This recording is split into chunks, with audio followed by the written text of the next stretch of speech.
ಸ್ಪರ್ಧಾಲೋಕದ ಎಲ್ಲ ಕನಸುಗಾರರಿಗೂ ಜ್ಞಾನ ಅಕಾಡೆಮಿ ಶಿವಮೊಗ್ಗಕ್ಕೆ ತುಂಬ ಹೃದಯದ ಸ್ವಾಗತವನ್ನು ಕೋರ್ತಾ ಇದ್ದೇನೆ. ಸ್ನೇಹಿತರೆ, ನಾನು ನಿಮ್ಮ ಪ್ರೀತಿಯ ಸಂತೋಷ ಎಲ್. ಸ್ನೇಹಿತರೆ, ನೀವಿನ್ನೂ ನಮ್ಮ ಚಾನಲನ್ನು ಸಬ್ಸ್ಕ್ರೈಬ್ ಆಗಿಲ್ಲ ಅಂತಂದರೆ ಬೇಗ ಸಬ್ಸ್ಕ್ರೈಬ್ ಆಗಿ, ಹಾಗೆ ಪಕ್ಕದಲ್ಲಿ ಕಾಣ್ತಕ್ಕಂತಹ ಬೆಲ್ ಬಟನನ್ನು ಒತ್ತುವುದರ ಮೂಲಕ ಸದಾ ನೀವು ನಮ್ಮ ಜೊತೆ ನೋಟಿಫೈ ಆಗಿರ್ಬೋದು ಅಂತ ಹೇಳ್ತಾ, ಇಂದಿನ ವಿಡಿಯೋದಲ್ಲಿ ಕಂಪ್ಯೂಟರ್ ಬಗ್ಗೆ ಸಮಗ್ರ ಮಾಹಿತಿಯನ್ನು ಕೊಡ್ತೇನೆ. ಈಗ ಆಲ್ರೆಡಿ ನಿಮಗೆ ನಾನು ಸಿಲೆಬಸ್ಸನ್ನು ನೀಡಿದ್ದೇನೆ. ಕಂಪ್ಯೂಟರ್ ಅಂದರೆ ಇದನ್ನು ಓದಬೇಕು ಅಂತ ಹೇಳಿ, ಏನು ಕಂಪ್ಯೂಟರ್ ಅಂದರೆ ಏನು, ಕಂಪ್ಯೂಟರ್ ಕ್ಯಾರೆಕ್ಟರಿಸ್ಟಿಕ್ಸ್ ಏನು, ಹಾಗೆ ಟೈಪ್ಸ್ ಯಾವ್ಯಾವು, ಅದ್ರ ಬಗ್ಗೆ ನಿಮಗೆ ಕ್ಲಿಯರ್ ಕಟ್ಟಾಗಿ ಕಂಪ್ಯೂಟರ್ ಕಾರ್ಯಾಚರಣೆ ವ್ಯವಸ್ಥೆಯ ಬಗ್ಗೆ ನಿಮಗೆ ಮಾಹಿತಿಯನ್ನು ನೀಡ್ತಾ ಹೋಗ್ತೇನೆ. ಕಂಪ್ಯೂಟರ್ ಅಂದರೆ ಏನು ಹಾಗಾದರೆ?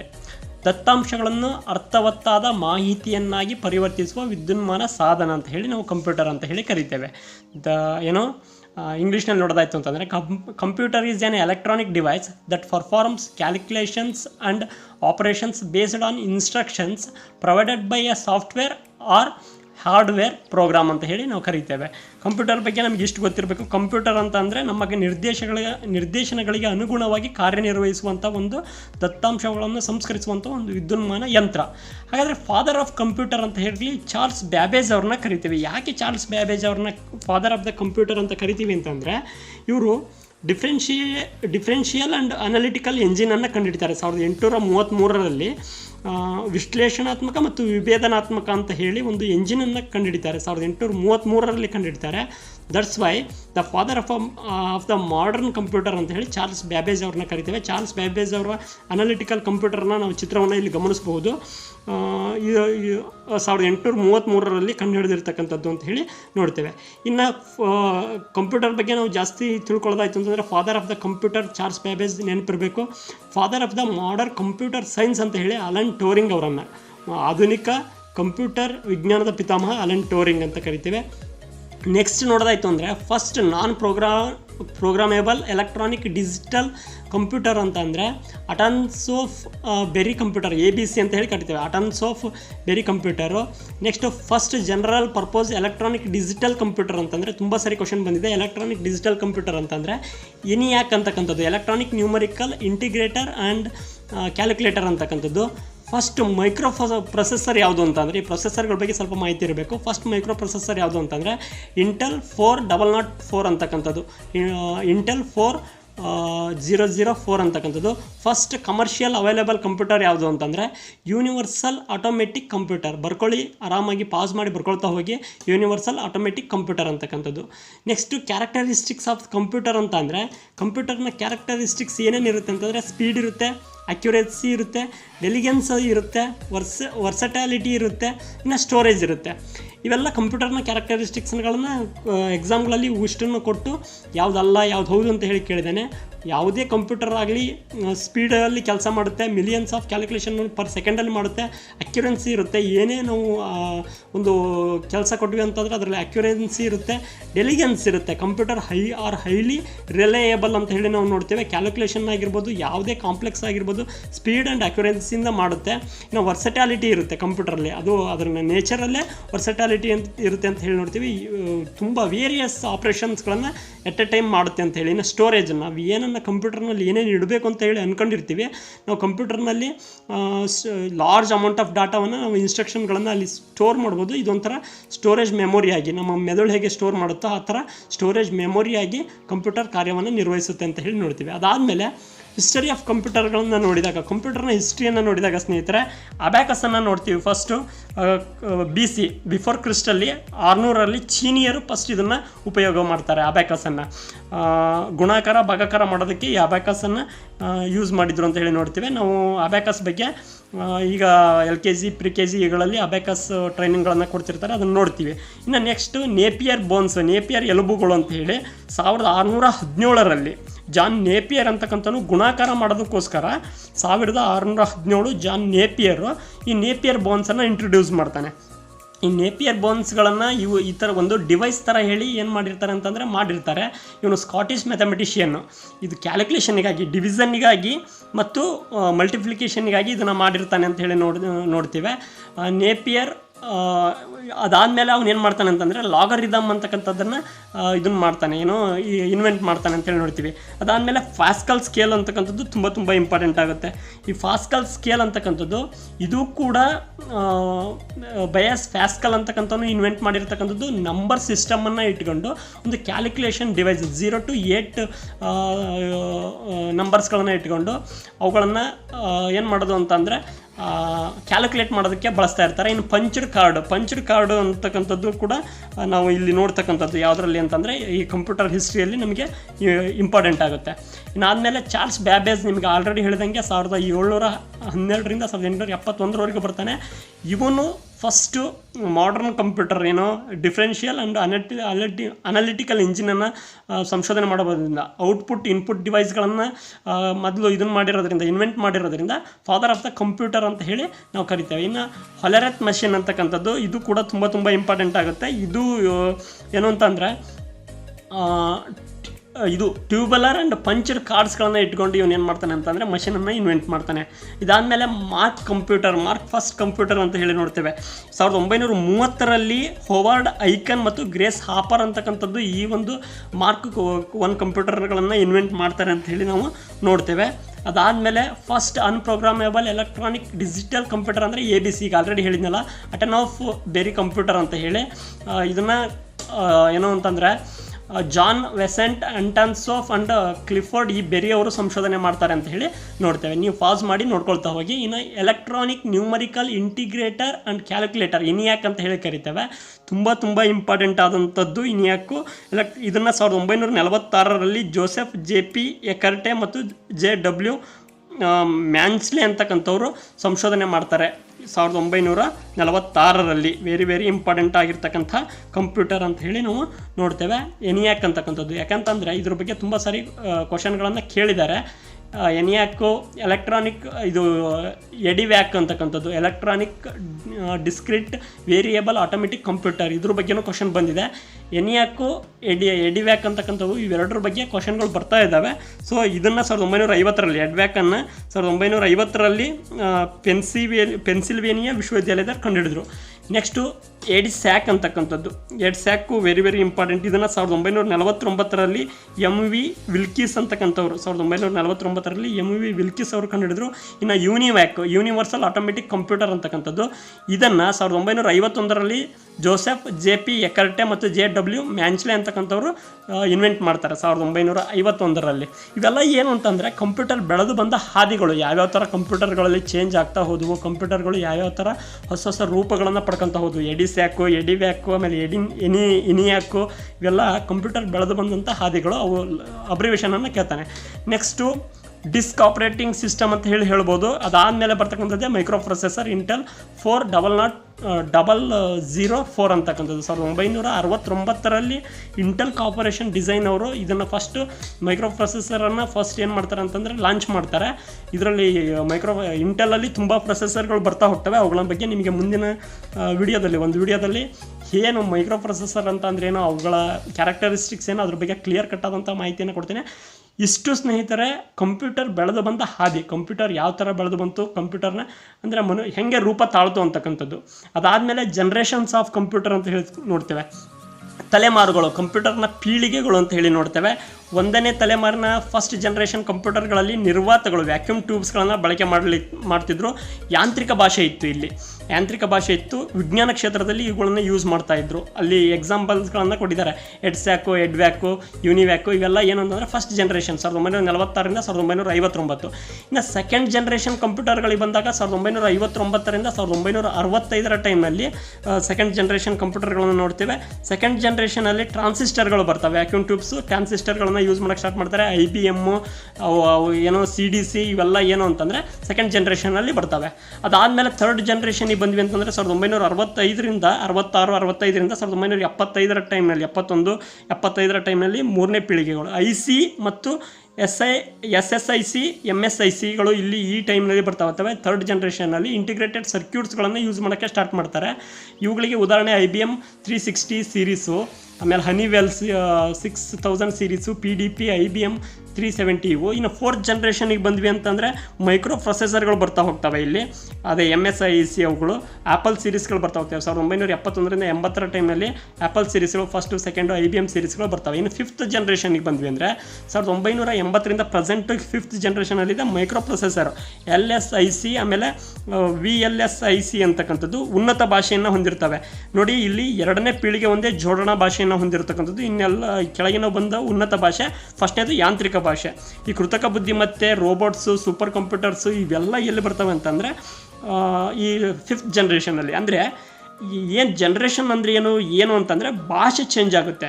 ನಿಮಗೆ ಭಾಷೆಗಳ ಬಗ್ಗೆನೇ ಒಂದು ವಿಡಿಯೋ ಬೇಕು, ಅದನ್ನು ಹೇಳ್ತೀನಿ ಕ್ಲಿಯರ್ ಕಟ್ಟಾಗಿ. ಅದಾದಮೇಲೆ ಸ್ಪೀಡ್ ಚೇಂಜ್ ಆಗುತ್ತೆ, ವೇಗ ಚೇಂಜ್ ಆಗುತ್ತೆ. ನಾವು ಸ್ಪೀಡನ್ನು NS ಅಲ್ಲೇ ಅಳಿತೇವೆ, ಕಂಪ್ಯೂಟರ್ ಸ್ಪೀಡನ್ನು. ಸೊ ಕ್ಷೇತ್ರಗಳು ಎಲ್ಲೆಲ್ಲಿ ಯಾವ್ಯಾವ ಕ್ಷೇತ್ರಗಳಲ್ಲಿ ಯಾವ್ಯಾವ ಜನ್ರೇಷನ್ ಕಂಪ್ಯೂಟರ್ಗಳನ್ನು ಯೂಸ್ ಮಾಡ್ತಾ ಇದ್ದಾರೆ ಅವುಗಳ ಬಗ್ಗೆ ನಿಮಗೆ ಜನ್ರೇಷನ್ ವೈಸ್ ಮಾಹಿತಿ ಸಿಗ್ತಾ ಹೋಗುತ್ತೆ. ಸ್ಪೀಡು ಮತ್ತು ಲ್ಯಾಂಗ್ವೇಜ್ ಚೇಂಜ್ ಆಗ್ತಾ ಹೋಗುತ್ತೆ. ಅದಾದಮೇಲೆ ಸ್ನೇಹಿತರೆ ಟೈಪ್ಸ್ ಆಫ್ ಕಂಪ್ಯೂಟರ್ ಅಂತ ಹೇಳಿ ನೋಡ್ತೀವಿ. ಕಂಪ್ಯೂಟರ್ನ ವಿಧಗಳು ಅಂತ ಹೇಳಿ ನೋಡಿದಾಗ ಡಿಜಿಟಲ್ ಇದು ಏನೋ analogue computer, digital computer, hybrid computer ಅಂತ ಹೇಳಿ ನೋಡ್ತೇವೆ. ಏನೋ ಡಿಜಿಟಲ್ ಕಂಪ್ಯೂಟರ್ ಅಂತ ಅಂದರೆ ಸಂಖ್ಯಾ ಪದ್ಧತಿ ತತ್ವ ಬಳಸಿ ಕಾರ್ಯನಿರ್ವಹಿಸುವಂಥ ಗಣಕಯಂತ್ರ ಅಂತ ಹೇಳಿ ಇಲ್ಲಿ ಈಸಿಯಾಗಿ ನೋಡ್ಬೋದು ಡಿಜಿಟಲ್ ಕಂಪ್ಯೂಟರು. ಇನ್ನು ಅನಲಾಗ್ ಕಂಪ್ಯೂಟರ್ ಅಂದರೆ ಏನಂದರೆ 2 ಭೌತಿಕ ಪರಿಮಾಣಗಳ ಹೋಲಿಕೆಯ ತತ್ವ ಬಳಸಿ ಕಾರ್ಯನಿರ್ವಹಿಸುವಂಥ ತಂತ್ರ. ಅಂದರೆ ಇಲ್ಲಿ 2 ಭೌತಿಕ ಪರಿಮಾಣಗಳು ಇರ್ತವೆ. ಇದು ಡಿಜಿಟಲ್ ಕಂಪ್ಯೂಟರಲ್ಲಿ ಸಂಖ್ಯಾ ಪದ್ಧತಿ ಇರುತ್ತೆ. ಇನ್ನು ಮಿಶ್ರ ಕಂಪ್ಯೂಟರ್ ಅಂತ ಅಂದರೆ ಇವೆರಡು ಡಿಜಿಟಲ್ ಮತ್ತು ಅನಲಾಗ್ ಎರಡನ್ನೂ ಸೇರಿಸಿದರೆ ನಾವು ಹೈಬ್ರಿಡ್ ಕಂಪ್ಯೂಟರ್ ಅಂತ ಹೇಳಿ ಕರಿತೇವೆ. ಇಲ್ಲಿ ನಿಮಗೆ ಇಂಗ್ಲೀಷ್ನಲ್ಲಿ ಕ್ಲಿಯರಾಗಿ ಮಾಹಿತಿ ಇದೆ. ನಿಮಗೆ ಕನ್ನಡದಲ್ಲಿ ನಾನು ಯಾಕೆ ಹೇಳ್ತಿದ್ದೀನಿ ಅಂದರೆ ಕನ್ನಡ ಸ್ಟೂಡೆಂಟ್ಸ್ಗಳು ತುಂಬ ನೋಡ್ತಿರ್ತೀರ, ಅದಕ್ಕೋಸ್ಕರ ಇದನ್ನು ಕನ್ನಡದಲ್ಲಿ ನಿಮಗೆ ಕ್ಲಿಯರಾಗಿ ಮಾಹಿತಿ ಕೊಡ್ತಾ ಇದ್ದೀನಿ. ಇನ್ನು ಬೇಸ್ಡ್ ಆನ್ ಕನ್ಫಿಗರೇಷನ್ ವೈಸ್ ನಾವು ನೋಡಿದಾಗ ವೈಷನ್ ನಾವು ಕಂಪ್ಯೂಟರ್ಗಳನ್ನು ನೋಡಿದಾಗ micro computer, mini computer, main frame computer ಅಂತ ಹೇಳಿ ಬರ್ತಾ ಹೋಗ್ತವೆ. ಸೂಪರ್ ಕಂಪ್ಯೂಟರ್ ಬರ್ತಾ ಹೋಗ್ತವೆ, ಲ್ಯಾಪ್ಟಾಪ್ಗಳು ಬರ್ತಾ ಹೋಗ್ತವೆ. ಇಲ್ಲಿ ಮೈಕ್ರೋ ಪ್ರೊಸೆಸರ್ಗಳನ್ನು CPU ಭಾಗವಾಗಿ ಹೊಂದಿದ್ವು ಅಂತಂದರೆ ಅವುಗಳನ್ನು ಮೈಕ್ರೋ ಕಂಪ್ಯೂಟರ್ಗಳು ಅಂತ ಹೇಳಿ ಕರಿತೇವೆ. CPU ಇತ್ತು ಅಂತಂದರೆ ಅದನ್ನು ಮೈಕ್ರೋ ಕಂಪ್ಯೂಟರ್ ಅಂತ ಹೇಳ್ಬೋದು. ಮಿನಿ ಕಂಪ್ಯೂಟರ್ ಅಂತಂದರೆ ಸಣ್ಣ ಗಾತ್ರದ ಮಿಡ್ ರೇಂಜ್ ಕಂಪ್ಯೂಟರ್ಸ್ಗಳು ಅಂತ ಹೇಳಿ ಕರಿಬೋದು. ಚಿಕ್ಕ ಗಾತ್ರದ ಕಂಪ್ಯೂಟರ್ಗಳು ಏನು ಅಂತಂದರೆ ಮೈಕ್ರೋ ಕಂಪ್ಯೂಟರ್ಗಳಿಗೆ ಪರ್ಯಾಯವಾಗಿ ಬಳಸಿದವಂಥವು. ಇನ್ನು ಮೇನ್ ಫ್ರೇಮ್ ಕಂಪ್ಯೂಟರ್ ಅಂತಂದರೆ ಬಿಗ್ ಐರಾನ್ಗಳನ್ನು ಹೊಂದಿರ್ತವೆ. ಈ ಕಾರ್ಪೊರೇಟ್ ಕ್ಷೇತ್ರದಲ್ಲಿ ಗೌರ್ಮೆಂಟ್ ಆರ್ಗನೈಸೇಷನ್ಗಳಲ್ಲಿ ಮೇನ್ ಫ್ರೇಮ್ ಕಂಪ್ಯೂಟರ್ಗಳನ್ನು ಬಳಸ್ತಾರೆ. ಇನ್ನು ಸೂಪರ್ ಕಂಪ್ಯೂಟರ್ ಅಂತ ಹೇಳಿ ನೋಡ್ತೇವೆ. ಗಾತ್ರದಲ್ಲಿ ದೊಡ್ಡ ಮತ್ತು ಹೆಚ್ಚು ವೇಗ ಇರುತ್ತೆ, ಹೆಚ್ಚು ದಕ್ಷತೆಯಿಂದ ಕೂಡಿರ್ತವೆ. ರಿಸರ್ಚ್ ಆ್ಯಂಡ್ ಡೆವಲಪ್ಮೆಂಟ್ ಕ್ಷೇತ್ರಗಳಲ್ಲಿ ಇವುಗಳನ್ನು ವ್ಯಾಪಕವಾಗಿ ಬಳಸ್ತಾರೆ. ಪ್ರೊಸೆಸರ್ಗಳನ್ನು ಸಾವಿರಾರು ಪ್ರೊಸೆಸರ್ಗಳನ್ನು ಏಕಕಾಲದಲ್ಲಿ ಜೋಡಿಸಿರ್ತಾರೆ ಅಂತ ಹೇಳಿ ನೋಡ್ತೇವೆ. ಇದು ಮಲ್ಟಿ ಪ್ರೊಸೆಸಿಂಗ್ ಅಂತ ಹೇಳಿ ನೋಡ್ತೇವೆ. 1964ರಲ್ಲಿ ಏನು CDC ಬಂತು, ಇದು ಜಗತ್ತಿನ ಮೊದಲ ಸೂಪರ್ ಕಂಪ್ಯೂಟರ್. 1964ರಲ್ಲಿ ಬರುತ್ತೆ. CDC ಜಗತ್ತಿನ ಮೊದಲ ಸೂಪರ್ ಕಂಪ್ಯೂಟರ್ ಅಂತ ಹೇಳಿ ಕರಿತೇವೆ. ಸೂಪರ್ ಕಂಪ್ಯೂಟರ್ನ ವೇಗವನ್ನು ಫ್ಲಾಪ್ಸ್ಗಳಲ್ಲಿ, ಫ್ಲೋಟಿಂಗ್ ಪಾಯಿಂಟ್ ಆಪರೇಟಿಂಗ್ ಪರ್ ಸೆಕೆಂಡ್ಗಳಲ್ಲಿ ಅಳಿತಾರೆ. ಇನ್ನು fastest super computer in world ಅಂತ ನೋಡಿದರೆ submit by USA first super computer in India ಅಂತ ನೋಡಿದರೆ ಫರಮ್ 8000 ಅಂತಕ್ಕಂಥದ್ದು 1990ರಲ್ಲಿ ಬಂದಿರತಕ್ಕಂಥದ್ದು. ಮತ್ತು ಫಾಸ್ಟೆಸ್ಟ್ ಸೂಪರ್ ಕಂಪ್ಯೂಟರ್ ಅಂತಂದರೆ ಪ್ರತ್ಯುಷ್ ಅಂತಕ್ಕಂಥದ್ದು ಭಾರತದ ಫಾಸ್ಟೆಸ್ಟ್ ಸೂಪರ್ ಕಂಪ್ಯೂಟರ್ ಅಂತ ಹೇಳಿ ನೋಡ್ತೇವೆ. ಅದಾದಮೇಲೆ ಬೇಸ್ಡ್ ಆನ್ ಯುಟಿಲಿಟಿ, ಅವುಗಳ ಬಳಕೆಯನ್ನು ಆಧರಿಸಿಕೊಂಡು ನಾವು ಕೆಲವೊಂದು ವರ್ಗೀಕರಣವನ್ನು ಮಾಡ್ತೇವೆ. ಜನರಲ್ ಪರ್ಪಸ್ ಕಂಪ್ಯೂಟರ್ಗಳು, ಜನರಲ್ ಯೂಸರ್ಸ್ಗಳಿಗಾಗಿ ಏನು ಲ್ಯಾಪ್ಟಾಪು, ಡೆಸ್ಕ್ಟಾಪ್ ಕಂಪ್ಯೂಟರ್ಸು, ಸ್ಮಾರ್ಟ್ ಫೋನ್ಸ್ಗಳು ಇವುಗಳನ್ನು ಎಲ್ಲ ಏನು ಪರ್ಪಸ್ ಇಟ್ಕೊಂಡು ಯೂಸ್ ಮಾಡ್ತೀವಿ ಅದು ಜನರಲ್ ಪರ್ಪಸ್ ಕಂಪ್ಯೂಟರ್ ಅಂತ. ಇನ್ನು ಸ್ಪೆಷಲ್ ಪರ್ಪಸ್ ಕಂಪ್ಯೂಟರ್ಗಳು ಅಂತ ಹೇಳಿ ನೋಡ್ತೇವೆ. ಇವುಗಳನ್ನು ಕೆಲವೊಂದು ಸ್ಪೆಸಿಫಿಕ್ ಪ್ರಾಬ್ಲಮ್ಗಳನ್ನು ಡಿಸೈನ್ ಮಾಡಿ ಅವುಗಳನ್ನು ಬಿಡಿಸೋದಕ್ಕೋಸ್ಕರನೇ ಇವ್ನು ಮಾಡಿರ್ತಾರೆ. ಏರ್ಕ್ರಾಫ್ಟ್ ಕಂಟ್ರೋಲ್ ಸಿಸ್ಟಮ್ಗಳಿಗಾಗಿರ್ಬೋದು, ಎಲೆಕ್ಟ್ರಾನಿಕ್ ವೋಟಿಂಗ್ ಮಷಿನ್ ಆಗಿರ್ಬೋದು, ಇವುಗಳನ್ನು ಕೂಡ ಸ್ಪೆಷಲ್ ಪರ್ಪಸ್ ಕಂಪ್ಯೂಟರ್ಗಳು ಅಂತ ಹೇಳ್ಬೋದು.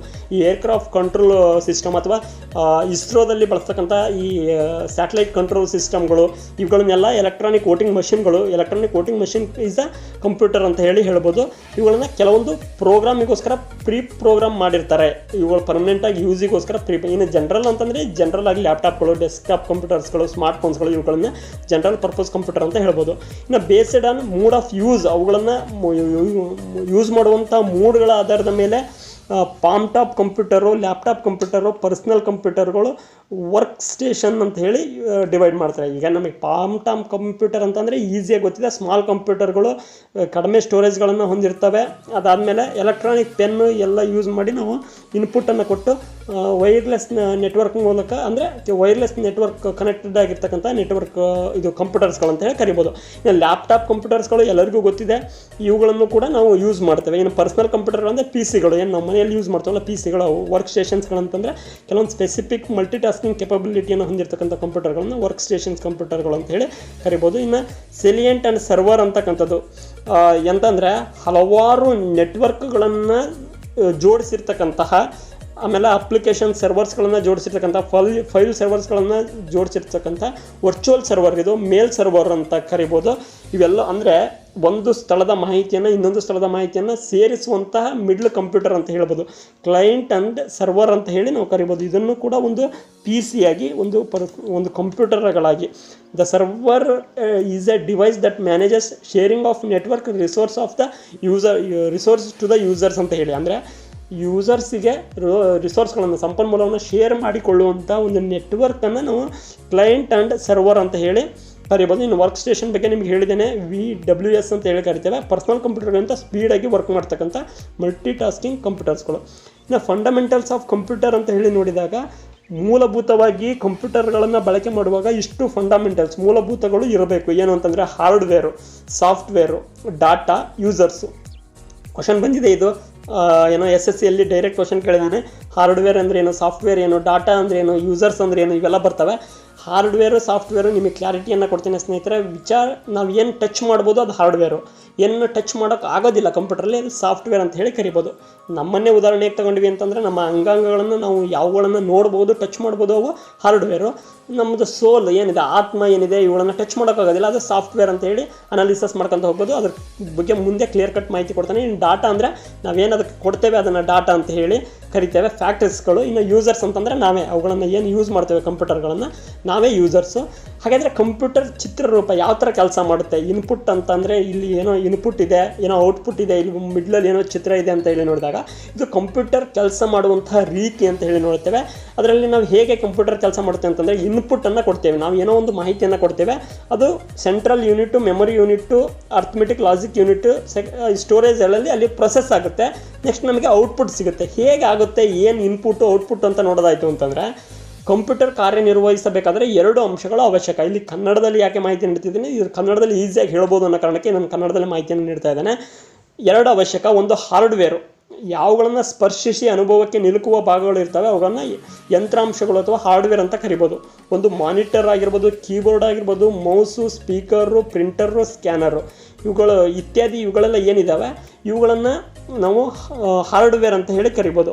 ಇನ್ನು ಹಾರ್ಡ್ವೇರ್ಗಳಲ್ಲಿ ಇನ್ಪುಟ್ ಯಾವುದು ಅಂತ ಹೇಳಿ ನೋಡೋದಾಯಿತು ಅಂತಂದರೆ, ಸಾಫ್ಟ್ವೇರ್ ಅಂತಂದರೆ ಯಾವುದು ಅಂತ ನೋಡೋದಾಯಿತು ಅಂದರೆ, ಪ್ರೋಗ್ರಾಮ್ಗಳ ಸಂಗ್ರಹವನ್ನು ತಂತ್ರಾಂಶ ಅಂತ ಹೇಳಿ ಕರಿತೇವೆ. ಯಂತ್ರಾಂಶ ಬೇರೆ, ತಂತ್ರಾಂಶ ಬೇರೆ. ಕನ್ನಡದಲ್ಲಿ ಯಂತ್ರಾಂಶ, ತಂತ್ರಾಂಶ ಅಂತ ಕರಿತೇವೆ. ಸಾಫ್ಟ್ವೇರ್ ಅಂದರೆ ನಾವು ಯಾವುಗಳನ್ನು ಟಚ್ ಮಾಡೋಕ್ಕಾಗೋದಿಲ್ಲ. ಈ windows, Microsoft office, VLC player ಇತ್ಯಾದಿಗಳು ಇವುಗಳನ್ನು ಟಚ್ ಮಾಡೋಕ್ಕಾಗೋದಿಲ್ಲ. ನಾವು ನೋಡ್ಬೋದು ಅವುಗಳನ್ನು, ಅಂದರೆ ನೋಡ್ಬೋದು ಅಂತಂದರೆ ಅವು ವರ್ಕ್ ಮಾಡ್ತಾ ಇರ್ತವೆ, ಅವುಗಳ ಪ್ರೊಸೆಸ್ಗಳು ಅಂತ ಹೇಳಿ ಕರಿತೇವೆ. ಸಾಫ್ಟ್ವೇರ್ ಆ್ಯಪ್ಸ್ಗಳು ಅಂತ ಹೇಳಿ ಕರಿತೇವೆ. ಸೊ ವಿ ಕಾಂಟ್ ಟಚ್, ಅವುಗಳನ್ನು ನಾವು ಸಾಫ್ಟ್ವೇರ್ ಅಂತ ಕರಿಬೋದು. ಹಾರ್ಡ್ವೇರ್ಗೂ ಸಾಫ್ಟ್ವೇರ್ಗೂ ವ್ಯತ್ಯಾಸ ಗೊತ್ತಾಯಿತು ಅಂತ ಅಂದ್ಕೊತೀನಿ. ಅದಾದಮೇಲೆ ಸ್ನೇಹಿತರೆ, ಗಣಕಯಂತ್ರದ ಪ್ರಮುಖ ಭಾಗಗಳು ಅಂತ ಹೇಳಿ ನೋಡ್ತೇವೆ. Very very important. ಇನ್ಪುಟ್ ಆಗಮನ ಅಥವಾ ಭುಕ್ತಿ, ಪ್ರೊಸೆಸಿಂಗ್, ಸಂಸ್ಕರಣೆ, ಸ್ಟೋರೇಜ್, ಸಂಗ್ರಹಣೆ, ಔಟ್ಪುಟ್. ಇಲ್ಲಿ ಇನ್ಪುಟ್ಟು ಔಟ್ಪುಟ್ಟು ತುಂಬ ಇಂಪಾರ್ಟೆಂಟು. ಪ್ರೊಸೆಸಿಂಗ್ ಹೆಂಗಾಗುತ್ತೆ, ಸ್ಟೋರೇಜ್ ಹೆಂಗಾಗುತ್ತೆ, ಅದ್ರ ಬಗ್ಗೆ ನಿಮಗೆ ಇನ್ನೂ ಒಂದು ಬ್ಯೂಟಿಫುಲ್ ಆದಂಥ ವಿಡಿಯೋದಲ್ಲಿ ಇದ್ರ ಬಗ್ಗೆ ಮಾಹಿತಿ ಕೊಡ್ತೇನೆ. ನಿಮಗೆ ಪ್ರೊಸೆಸಿಂಗು, ಸ್ಟೋರೇಜ್ ಬಗ್ಗೆ ಕ್ಲಿಯರ್ ಕಟ್ಟಾಗಿ ಮಾಹಿತಿ ಕೊಡ್ತೇನೆ. ಇಲ್ಲಿ ಇನ್ಪುಟ್ ಯಾವುದು, ಔಟ್ಪುಟ್ ಯಾವುದು ಕ್ಲಿಯರಾಗಿ ಗೊತ್ತಿರಬೇಕು. ಇನ್ಪುಟ್ ಅಂತ ಅಂದರೆ ಏನು ಅಂತ ಅಂದರೆ, ಕಂಪ್ಯೂಟರ್ಗೆ ಕಳಿಸುವ ಮಾಹಿತಿ ಅಥವಾ ದತ್ತಾಂಶಗಳನ್ನು ನಾವು ಇನ್ಪುಟ್ ಅಂತ ಹೇಳಿ ಕರಿತೇವೆ. ಕಂಪ್ಯೂಟರ್ಗಳಿಗೆ ನಾವು ಏನು ದತ್ತಾಂಶಗಳನ್ನು ನೀಡಲು ಬಳಸ್ತೇವೆ ಸಾಧನಗಳನ್ನು, ಅವುಗಳನ್ನು ಆಗಮನಾಂಗ ಅಥವಾ ಇನ್ಪುಟ್ ಡಿವೈಸಸ್, ಭುಕ್ತಿಗಳು ಅಂತ ಹೇಳಿ ಕರಿತೇವೆ. ಡೈರೆಕ್ಟ್ ಕ್ವಶನ್ ಕೇಳ್ತಾನೆ, ಯಾವ ಇನ್ಪುಟ್ಟು, ಯಾವ ಔಟ್ಪುಟ್ ಡಿವೈಸಸ್ಗಳು ಯಾವುವು ಅಂತಕ್ಕಂಥದ್ದನ್ನು ನಿಮಗೆ. ಸೊ ವೆರಿ ವೆರಿ ಇಂಪಾರ್ಟೆಂಟ್ ಆಗಿರ್ತಕ್ಕಂಥದ್ದು. ಫಸ್ಟ್ ನೋಡೋದಾಯಿತು ಅಂತಂದರೆ ಕಿಲಿಮಣೆ, ಕೀಬೋರ್ಡ್ ಅಂತ ಹೇಳಿ ಕರಿತೇವೆ. ಅಕ್ಷರಗಳನ್ನು ಟೈಪ್ ಮಾಡೋದಕ್ಕೋಸ್ಕರ ನಾವು ಕಿಲಿಮಣೆಯನ್ನು ಬಳಸ್ತೇವೆ ಅಂತ ಹೇಳಿ ನೋಡ್ಬೋದು. 102ರಿಂದ 120 ಕಿಲಿಗಳು ಈ ಕಿಲಿಮಣೆಯಲ್ಲಿ ಇರ್ತವೆ ಅಂತ ಹೇಳಿ ನೋಡ್ಬೋದು. ತುಂಬ ಇದರಲ್ಲಿ ಏನು ಅಂತಂದರೆ ತುಂಬ ಥರದ ಕೀಸ್ಗಳು ಇರ್ತವೆ. ಆಲ್ಫಾಬೆಟಿಕಲು, ನ್ಯೂಮರಿಕ್ಕು, ಫಂಕ್ಷನಲ್ಲು, ಕಂಟ್ರೋಲು, ಯಾರವು, ಈ ಥರದ ಹಲವಾರು ಕೀಲಿಗಳು ಇರ್ತವೆ ಅಂತ ಹೇಳಿ ನೋಡ್ಬೋದು. ಅಗಸ್ಟ್ ಡೋರಕ್ ಅಂತಕ್ಕಂಥವ್ರು ಈ ಕಿಲಿಮಣಿಯನ್ನು ಅಗಸ್ಟ್ ಡೋರಕ್, ಬರ್ಕೊಳ್ಳೋದಿರ ಬರ್ಕೊಳ್ಳಿ. ಅಗಸ್ಟ್ ಡೋರಕ್ ಅಂತಕ್ಕಂಥವ್ರು ಈ ಕಂಪ್ಯೂಟರ್ ಏನೋ ಕಿಲಿಮಣಿಯನ್ನು ಸಂಶೋಧನೆ ಮಾಡಿದರು ಅಂತ ಹೇಳಿ ನೋಡ್ಬೋದು. 102ರಿಂದ 120 ಕೀಗಳು ಇರ್ತವೆ, ಕೀಲಿಗಳು ಇದರಲ್ಲಿ ಇರ್ತವೆ ಅಂತಕ್ಕಂಥದ್ದು. ಈ ಕ್ವಾಡ್ಸ್ ಕಂಪ್ಯೂಟರ್, ಇದು ಕ್ವಾಲಿಟಿ ಅಂತ ಹೇಳಿ ಬರುತ್ತೆ, ಕ್ವಾಲಿಟಿ ಕೀಪ್ಯಾಡ್ ಅಂತ ಹೇಳಿ ಬರುತ್ತೆ, ನಾವು ನೋಡಿರ್ತೀವಿ. ಕ್ರಿಸ್ಟೋಫರ್ ಶೇಲ್ಸ್ ಅಂತಕ್ಕಂಥವ್ರು ಈ ಕ್ವಾಲಿಟಿ ಕೀ ಅಂತಕ್ಕಂಥದ್ದನ್ನು ಸಂಶೋಧನೆ ಮಾಡಿದರು. ಕೀಬೋರ್ಡ್ ನೆನಪಿರಲಿ ಯಾವ್ಯಾವ ಥರ ಕೀಗಳು ಇರ್ತವೆ ಅಂತ ಹೇಳಿ. ಅದಾದಮೇಲೆ ಸ್ನೇಹಿತರೆ ಮೌಸ್ ಅಂತ ಹೇಳಿ ನೋಡ್ತೇವೆ, ಮೋಷಕ ಅಂತ ಹೇಳಿ ಕರಿಬೋದು. Mechanically operated user search engine ಅಂತ ಹೇಳಿ ಕರಿತೇವೆ, mechanically operated user search engine ಅಂತ ಹೇಳಿ ಕರಿಬೋದು. ಇದನ್ನು ಡೋಗ್ಲಾಸ್ ಸಿ ಎಂಜರ್ಬಾರ್ಟ್ ಅಂತಕ್ಕಂಥವ್ರು, ಬರ್ಕೊಳ್ಳಿ, ಡೋಗ್ಲಾಸ್ ಸಿ ಎಂಜರ್ಬಾರ್ಟ್ ಅಂತಕ್ಕಂಥವ್ರು ಆವಿಷ್ಕರಿಸಿದರು ಅಂತ ಹೇಳಿ ನೋಡ್ತೇವೆ. ಇದರಲ್ಲಿ ಸಾಮಾನ್ಯವಾಗಿ 2ರಿಂದ 3 button, left button, right button, ಆಮೇಲೆ ಸ್ಕ್ರಾಲ್ ಬಟನ್ ಅಂತ ಹೇಳಿ ಕರಿತೇವೆ ಇರುತ್ತೆ ಅಂತ ಹೇಳಿ. ನಾವು ಮೋಷಕದಲ್ಲಿ ಇದು ಮೌಸ್ಗಳಲ್ಲಿ ಹಲವಾರು ವಿಧಗಳನ್ನು ನೋಡ್ತೀವಿ. Wired mouse, wireless mouse, mechanical mouse, optical mouse ಅಂತ ಹೇಳಿ. ಆಮೇಲೆ single click, double click, drag and ಈ ಡ್ರಾಪ್ ಇವೆಲ್ಲ ಬರ್ತವೆ ಮೋಷಕದಲ್ಲಿ. ಇದು ಕೂಡ ಒಂದು ಇನ್ಪುಟ್ ಸಾಧನ, ಇನ್ಪುಟನ್ನು ಕೊಡುತ್ತೆ, ಮಾಹಿತಿಯನ್ನು ಕೊಡುತ್ತೆ. ಅದಾದಮೇಲೆ ಸ್ನೇಹಿತರೆ ಇದು ಮೈಕ್ರೋಫೋನ್ಗಳು ನಾವೇನು ಯೂಸ್ ಮಾಡ್ತೇವೆ, ಈ ನಾವು ಯೂಸ್ ಮಾಡುವಂಥ ಮೈಕ್ರೋಫೋನ್ಗಳು ಕೂಡ ಏನು ಅಂತಂದರೆ ಧ್ವನಿ ರೂಪದ ಮಾಹಿತಿಯನ್ನು, ಧ್ವನಿವರ್ಧಕದ ಉಪಕರಣವನ್ನು ಬಳಸ್ಕೊಂಡು ಧ್ವನಿ ರೂಪದ ಮಾಹಿತಿಯನ್ನು ನಾವೇನು ಮಾಡ್ತೇವೆ ಅಂತಂದರೆ ಕಂಪ್ಯೂಟರ್ಗಳಿಗೆ ನೀಡ್ತೇವೆ. ಕಂಪ್ಯೂಟರ್ಗಳಿಗೆ ಏನು ಇಯರ್ಫೋನ್ಗಳನ್ನು ಏನು ಬಳಸ್ತೇವೆ, ಆ ಇಯರ್ಫೋನ್ ಆಗಿರ್ಬೋದು ಅಥವಾ ಈ ಮೈಕ್ರೋಫೋನ್ಗಳು ಏನಾಗಿರ್ಬೋದು, ಇವುಗಳನ್ನು ನಾವೇನು ಮಾತಾಡೋದ್ರ ಮೂಲಕ ಅದಕ್ಕೆ ಡಾಟಾವನ್ನು ನೀಡ್ತೇವೆ, ಇನ್ಸ್ಟ್ರಕ್ಷನ್ಗಳನ್ನು ನೀಡ್ತೇವೆ. ಅವುಗಳನ್ನು ಮೈಕ್ರೋಫೋನ್ಸ್ಗಳು ಕೂಡ ಏನು ಅಂತಂದರೆ ಇನ್ಪುಟ್ ಸಾಧನಗಳು, ವೆರಿ ವೆರಿ ಇಂಪಾರ್ಟೆಂಟು ಮೈಕ್ರೋಫೋನ್ಸು. ಇವುಗಳ ಬಗ್ಗೆ ಡೈರೆಕ್ಟ್ ಕ್ವಶನ್ ಏನು ಮಾಡ್ಬಿಡ್ತಾನೆ ಅಂತಂದರೆ ಕೇಳ್ಬಿಡ್ತಾನೆ, ಏನಂತಂದರೆ ಮೈಕ್ರೋಫೋನ್ ಹೌದು ಅಲ್ವೋ ಅಂತ ಹೇಳಿ. ನಾವು ಇಲ್ಲಿ ಕೇಳ್ತಾ ಇರ್ತೇವೆ ಮಾಹಿತಿಯನ್ನು, ಅದು ಹೆಂಗೆ ಆಗುತ್ತೆ ಅಂತ ಹೇಳಿ ಕನ್ಫ್ಯೂಸ್ ಆಗುತ್ತೆ. ಮೈಕ್ರೋಫೋನ್ ಕೂಡ ಇನ್ಪುಟ್ ಸಾಧನ. ನೆಕ್ಸ್ಟ್ ಸ್ಕ್ಯಾನರ್ ಅಂತ ಹೇಳಿ ಬರುತ್ತೆ, ದೃಷ್ಟಿ ವಿಚ್ಛೇದಕ ಅಂತ ಹೇಳಿ ಕರಿತೇವೆ ಇದನ್ನು. ಅವಲೋಕನ ಗ್ರಾಹಕ ಅಂತ ಹೇಳಿ ಕನ್ನಡದಲ್ಲಿ ಹೇಳ್ಬೋದು. ಇವುಗಳನ್ನು ಏನೋ ಇದರ ದಕ್ಷತೆಯನ್ನು DPI ಡಾಟ್ಸ್ ಪರ್ ಇಂಚ್ಗಳಲ್ಲಿ ಅಳತೆ ಮಾಡ್ತೇವೆ. OCR, OMR, MICR ಈ ಥರದ ಹಲವಾರು ಇದು ಪ್ರಕಾರಗಳು ಬರ್ತಾ ಹೋಗ್ತವೆ. ಎಂತಂದರೆ ಏನು ಅಂತಂದರೆ ಸ್ಕ್ಯಾನರ್ ಅಂತಂದರೆ ಇದು ಚಿತ್ರ ಮತ್ತು ಕಾಗದ ಪತ್ರಗಳನ್ನು ನಕಲು ಮಾಡುವಂಥ ನಕಲುಗಳನ್ನು ಕಂಪ್ಯೂಟರ್ಗಳಿಗೆ ನೀಡುತ್ತೆ. ಸ್ಕ್ಯಾನರಲ್ಲಿ ನಾವು ಏನೋ ಡಾಟಾವನ್ನು ಏನು ಮಾಡ್ತೀವಿ ಅಂದರೆ ಸ್ಕ್ಯಾನ್ ಮಾಡಿ ನೀಡ್ತೇವೆ. ಇದಾದಮೇಲೆ ಸ್ನೇಹಿತರೆ ವೆಬ್ ಕ್ಯಾಮರಾ ಅಂತ ಹೇಳಿ ನೋಡ್ತೇವೆ, very very important web camera. ಸ್ಥಿರ ದೃಶ್ಯಗಳನ್ನು ಸೆರೆ ಹಿಡಿಯಲು ಬಳಸುವಂಥ ಆಗಮನಾಂಗ ಸಾಧನ ಅಂತ ಹೇಳಿಕೊಳ್ಳುತ್ತೇವೆ. ಇವುಗಳನ್ನು ನಿಮಗೆ ಗೊತ್ತಿದೆ ಮೆಗಾಪಿಕ್ಸೆಲ್ಗಳಲ್ಲಿ ಅಡಿತಾರೆ, ಇದನ್ನು MP ಮೆಗಾಪಿಕ್ಸೆಲ್ಗಳಲ್ಲಿ ಅಡಿತಾರೆ. ವೆಬ್ ಕ್ಯಾಮ್ರಾ ಅಂತಂದರೆ ಅಂತರ್ಜಾಲದ ವಿವಿಧ ಕಾರ್ಯಗಳನ್ನು ಮಾಡೋದಕ್ಕೆ ಇದನ್ನು ಬಳಸ್ತಾರೆ. ಇನ್ನು ಇದರಲ್ಲಿ ಮತ್ತೆ ನೋಡೋದಾಯ್ತು ಅಂದರೆ ಡಿಜಿಟಲ್ ಕ್ಯಾಮ್ರಾ ಅಂತ ಹೇಳಿ ಬರುತ್ತೆ, CCTV ಬರುತ್ತೆ, ಕ್ಲೋಸ್ಡ್ ಸರ್ಕ್ಯೂಟ್ ಟೆಲಿವಿಷನ್ ಕ್ಯಾಮ್ರಾ ಅಂತ ಹೇಳಿ ಬರುತ್ತೆ. ಅವುಗಳನ್ನು ಕೂಡ ನಾವು ಇನ್ಪುಟ್ ಸಾಧನಗಳು ಅಂತ ಹೇಳಿ ಹೇಳ್ಬೋದು. ಅದಾದಮೇಲೆ ಸ್ನೇಹಿತರೆ ಬಾರ್ಕೋಡ್ ರೀಡರು, ನಮಗೆಲ್ಲ ಗೊತ್ತಿದೆ ಈ ಬಾರ್ಕೋಡ್ ರೀಡರು ಈಗ ತುಂಬ ಪ್ರಸ್ತುತ, ತುಂಬ ನ್ಯೂಸಲ್ಲಿ ಇರ್ತಕ್ಕಂಥದ್ದು. ಯಾಕಂತಂದರೆ ಗೆರೆಗಳ ರೂಪದ ಪ್ರತಿಯನ್ನು ಸಾಂಖ್ಯಿಕ ರೂಪಕ್ಕೆ ಪರಿವರ್ತಿಸಲು ಬಳಸಲಾಗುತ್ತೆ. ಈ ಒಂದು ಬಾರ್ಕೋಡ್ಗಳ ಮೂಲಕ ಈಗ ಜಗತ್ತಿನ ಎಲ್ಲ ಬಿಸ್ನೆಸ್ ನಡೀತಿರೋದೇ ಬಾರ್ಕೋಡ್ಗಳ ಮೂಲಕ. ನಾವು ಏನೇ ಈಗ ಎಕ್ಸಾಮ್ಗಳಿಗೆ ಚಲನ್ಗಳನ್ನು ಕಟ್ಟೋದಾಗಿರ್ಬೋದು, ಎಲ್ಲ ಪ್ರೊಸೆಸ್ಗಳು ಬಾರ್ಕೋಡ್ ಮೂಲಕ ನಡೆಯುತ್ತೆ. ಇದು ಕೂಡ ಒಂದು ಇನ್ಪುಟ್ ಸಾಧನ ಅಂತ ಹೇಳಿ ನಾವು ಏನು ಮಾಡಿದ್ದೀವಿ ಅಂತಂದರೆ ಪರಿಗಣಿಸ್ತೇವೆ. ಬಾರ್ಕೋಡ್ ರೀಡರ್ ಕೂಡ ಒಂದು ಇನ್ಪುಟ್ ಸಾಧನ. ಅದಾದಮೇಲೆ ಸ್ನೇಹಿತರೆ ಇದನ್ನೆಲ್ಲರೂ ನೋಡಿರ್ತೇವೆ, ಮ್ಯಾಗ್ನೆಟಿಕ್ ಕಾರ್ಡ್ ರೀಡರ್ ಅಂತ. ಈ ಶಾಪಿಂಗ್ ಮಾಲ್ಗಳಲ್ಲಿ ಅಥವಾ ಸ್ವೈಪ್ ಇದೆಯಾ ಅಂತ ಕೇಳ್ತಾ ಇರ್ತೇವೆ, ಅಥವಾ ಬ್ಯಾಂಕ್ಗಳಲ್ಲಿ ಸ್ವೈಪ್ ಇದೆಯಾ ಅಂತ ಕೇಳಿರ್ತೇವೆ. ಕಾಂತೀಯ ಪಟ್ಟಿಯಲ್ಲಿ ಸಂಗ್ರಹವಾಗಿರುವ ಮಾಹಿತಿಯನ್ನು ಓದಲು ಮತ್ತು ಗುರುತಿಸಲು ಉಪಯೋಗಿಸುವಂಥ ಸಾಧನ ಅಂತೇಳಿ ನೋಡ್ತೇವೆ. ಈ ಮ್ಯಾಗ್ನೆಟಿಕ್ ಕಾರ್ಡ್ ರೀಡರ್ ಕೂಡ ಒಂದು ಇನ್ಪುಟ್ ಸಾಧನ ಅಂತೇಳಿ ನಾವೇನು ಮಾಡ್ತೀವಿ ಅಂತಂದರೆ ಪರಿಗಣಿಸ್ತೇವೆ. ಅದಾದಮೇಲೆ ಸ್ನೇಹಿತರೆ ಆಪ್ಟಿಕಲ್ ಮಾರ್ಕ್ ರೀಡರ್, OMR, ಏನು ಹೇಳಿದೆ ನಮಗೆ, ಏನು ನಮ್ಮ ಎಕ್ಸಾಮ್ಗಳೆಲ್ಲ OMRಲ್ಲಿ ನಾವು ಏನು ಇವ್ಯಾಲ್ಯುಯೇಷನ್ ಆಗ್ತವೆ ಅಂತೇಳಿ. ಆಪ್ಟಿಕಲ್ ಮಾರ್ಕ್ ರೀಡರ್ ಗುರುತು ಹಾಕಿದ ಹಾಳೆಗಳ ಮಾಹಿತಿ ಪಡೆಯಲು ಮತ್ತು ಮೌಲ್ಯಮಾಪನ ಮಾಡಲು ಉಪಯೋಗಿಸುವುದು. ಏನು ಇದನ್ನು ಮೌಲ್ಯಮಾಪನ ಮಾಡಿ ಇದನ್ನು ಏನು ಡಾಟಾವನ್ನು ಕಂಪ್ಯೂಟರಲ್ಲಿ ಸ್ಟೋರ್ ಮಾಡ್ತಾರೆ. ಇದು ಒಂದು ಕೂಡ ಆಗಮನಾಂಗ, ಇನ್ಪುಟನ್ನು ಕೊಡ್ತಕ್ಕಂಥ ಒಂದು ಸಾಧನ ಅಂತ ಹೇಳಿ ನಾವು ಪರಿಗಣಿಸ್ತೇವೆ. ಅದಾದಮೇಲೆ ಸ್ನೇಹಿತರೆ ಬಯೋಮೆಟ್ರಿಕ್ಕು ಎಲ್ಲರಿಗೂ ಗೊತ್ತಿದೆ, ಈಗ ತುಂಬ ನ್ಯೂಸಲ್ಲಿರ್ತಕ್ಕಂಥದ್ದು. ವ್ಯಕ್ತಿಯ ಜೈವಿಕ ಮಾನದ ಮಾಹಿತಿಯನ್ನು ಪಡೆದು ಕಂಪ್ಯೂಟರ್ನಲ್ಲಿ ಸಂಗ್ರಹಿಸಲು ಉಪಯೋಗಿಸ್ತಾರೆ. ಈ ಆಫೀಸ್ಗಳಲ್ಲಾಗಿರ್ಬೋದು, ಗೌರ್ಮೆಂಟ್ ಆಫೀಸ್ಗಳಲ್ಲಿ, ಪ್ರೈವೇಟ್ಗಳಲ್ಲಿ ಕಂಪಲ್ಸರಿಯಾಗಿ ಬಯೋಮೆಟ್ರಿಕನ್ನು ಇಟ್ಟಿರ್ತಾರೆ. ಯಾಕಂತಂದರೆ ಅದು ಜಾಬ್ನಲ್ಲಿ ಒಂದು ಶಿಸ್ತನ್ನು ತರಬೇಕು, ಆಮೇಲೆ ಹಾಜರಾತಿ ಕಡ್ಡಾಯವಾಗಿರಬೇಕು ಅನ್ನೋ ಕಾರಣಕ್ಕೆ ಬಯೋಮೆಟ್ರಿಕ್ ಶಿಸ್ತು ಇರುತ್ತೆ. ಆಮೇಲೆ ಐರಿಷ್ಗಳನ್ನು ಏನು ಸ್ಕ್ಯಾನ್ ಮಾಡಿ ತಮ್ಗಳನ್ನು ಏನೋ ಹೆಬ್ಬೆಟ್ಟುಗಳನ್ನು ಇದನ್ನು ಬೆರಳಚ್ಚು ತಂತ್ರಜ್ಞಾನ ಅಂತ ಹೇಳಿ ಕರಿತೇವೆ. ಇವುಗಳ ಮೂಲಕ ನಮ್ಮ ಬಯೋಮೆಟ್ರಿಕ್ ಆಧಾರದ ಮೇಲೆ ಜೈವಿಕ ಮಾನವನ್ನು ಮಾಹಿತಿಯಾಗಿ ಕನ್ವರ್ಟ್ ಮಾಡ್ತಕ್ಕಂಥದ್ದು ಒಂದು ಸಾಧನ ಬಯೋಮೆಟ್ರಿಕ್ ಅಂತ ಹೇಳ್ಬೋದು. ಇನ್ನು ಇದು ಆದಮೇಲೆ ಸ್ನೇಹಿತರೆ ನಮಗೆ ಔಟ್ಪುಟ್ ಡಿವೈಸಸ್ಗಳು ಯಾವ್ಯಾವು. ಔಟ್ಪುಟ್ ಅಂತಂದರೆ ಏನು ಅಂತಂದರೆ ಇನ್ಪುಟ್ ಅಂದರೆ ಕೊಡೋದು, ಔಟ್ಪುಟ್ ಅಂತಂದರೆ ಕಂಪ್ಯೂಟರ್ ನಮಗೆ ಕೊಡೋದು ಮಾಹಿತಿಯನ್ನು. ಔಟ್ಪುಟ್ ಮಾಹಿತಿಯನ್ನು ಹೊರಹಾಕುವ ಕಂಪ್ಯೂಟರ್ ಉಪಕರಣಗಳನ್ನು ಔಟ್ಪುಟ್ ಡಿವೈಸಸ್ಗಳು ಅಂತ ಹೇಳಿ ಕರಿತೇವೆ. ಅಂತಂದರೆ ಕಂಪ್ಯೂಟರ್ನಿಂದ ನಮಗೇನು ಮಾಹಿತಿ ಹೊರಗೆ ಬರುತ್ತೆ ಅವುಗಳನ್ನು ನಾವು ನಿರ್ಗಮನಾಂಗಗಳು ಅಂತ ಹೇಳಿ, ಗಣಕಯಂತ್ರ ಕಚ್ಚಾ ದತ್ತಾಂಶವನ್ನು ಸಂಸ್ಕರಿಸಿ ನಂತರ ಫಲಿತಾಂಶವನ್ನು ಮಾಹಿತಿಯ ರೂಪದಲ್ಲಿ ಮಾಹಿತಿಯನ್ನು ವ್ಯಕ್ತಪಡಿಸುವ ಸಾಧನಗಳಿಗೆ ನಿರ್ಗಮನಾಂಗಗಳು ಅಂತ ಹೇಳಿ ಕರಿತೇವೆ. ಮಾನಿಟರು, ಪ್ರಿಂಟರು, ಸ್ಪೀಕರು, ಇಯರ್ಫೋನು, ಆಗಲೇ ನಾನು ಇಯರ್ಫೋನಲ್ಲಿ ಹೇಳಿದೆ, ಅದು ಇಯರ್ಫೋನ್ ಅದು ಇದು ಅಲ್ಲ, ಮೈಕ್ರೋಫೋನ್ ಹೌದು. ಇಯರ್ಫೋನ್ ಏನು ಅಂತಂದರೆ ಅದು ಮಾಹಿತಿ ನಮಗೆ ಸಿಗುತ್ತೆ, ಅಲ್ಲಿಂದ ಹೊರಗೆ ಸಿಗುತ್ತೆ. ಸೊ ಅದಕ್ಕೆ ಇಯರ್ಫೋನು. ಆಮೇಲೆ ಪ್ರೊಜೆಕ್ಟರ್ ಆಗಿರ್ಬೋದು, ಫ್ಲಾಟರ್ ಆಗಿರ್ಬೋದು. ಫ್ಲಾಟರ್ ಕೂಡ, ಫ್ಲಾಟರ್ ಅಂದರೆ ಏನು ಅಂತ ಹೇಳಿ ಕ್ಲಿಯರಾಗಿ ಹೇಳ್ತೇನೆ ನಿಮಗೆ. ಸೊ ನೆನಪಿರಲಿ, ಮಾಹಿತಿಯನ್ನು ಕಚ್ಚಾ ದತ್ತಾಂಶವನ್ನು ಸಂಸ್ಕರಿಸಿ ಫಲಿತಾಂಶ ಅಥವಾ ಮಾಹಿತಿಯನ್ನು ನಮಗೆ ನೀಡೋದನ್ನು ನಿರ್ಗಮನಾಂಗ, ಔಟ್ಪುಟ್ ಡಿವೈಸಸ್ಗಳು ಅಂತ ಹೇಳಿ ಕರಿತೇವೆ. ನೆಕ್ಸ್ಟ್ ನಾವು ಇದರಲ್ಲಿ ನೋಡೋದಾಯಿತು ಅಂತಂದರೆ ಫಸ್ಟ್ ಮಾನಿಟರ್ ಅಂತ ಹೇಳಿ ನೋಡ್ತೇವೆ. VDU ಅಂತ ಹೇಳಿ ಕರೀತಾರೆ, ವಿಜುವಲ್ ಡಿಸ್ಪ್ಲೇ ಯೂನಿಟ್ ಅಂತ ಹೇಳಿ ಕರೀತಾರೆ ಮಾನಿಟರನ್ನು. ಒಂದು ಸಂದೇಶಗಳನ್ನು ಮತ್ತು ಫಲಿತಾಂಶಗಳನ್ನು ತೋರಿಸುವ ಕಂಪ್ಯೂಟರ್ನ ಭಾಗ ಅಂತ ಹೇಳಿ ಇದನ್ನು ಕರಿತೇವೆ. ಇದರಲ್ಲಿ ಸಾಫ್ಟ್ ಕಾಪಿ ಅಂತಂದರೆ ಯಾವುದನ್ನು ಬಿತ್ತರಿಸುವ ಮಾಹಿತಿಗೆ ಸಾಫ್ಟ್ ಕಾಪಿ ಅಂತ ಹೇಳಿ ಕರಿತೇವೆ. ಇದರ ಹಾರ್ಡ್ ಕಾಪಿ ಅಂತಂದರೆ ಇದು ಬದಲಾವಣೆ ಏನು ಮಾಡೋಕ್ಕಾಗೋದಿಲ್ಲ, ಅದನ್ನು ಹಾರ್ಡ್ ಕಾಪಿ ಅಂತ ಹೇಳಿ ಕರಿತೇವೆ.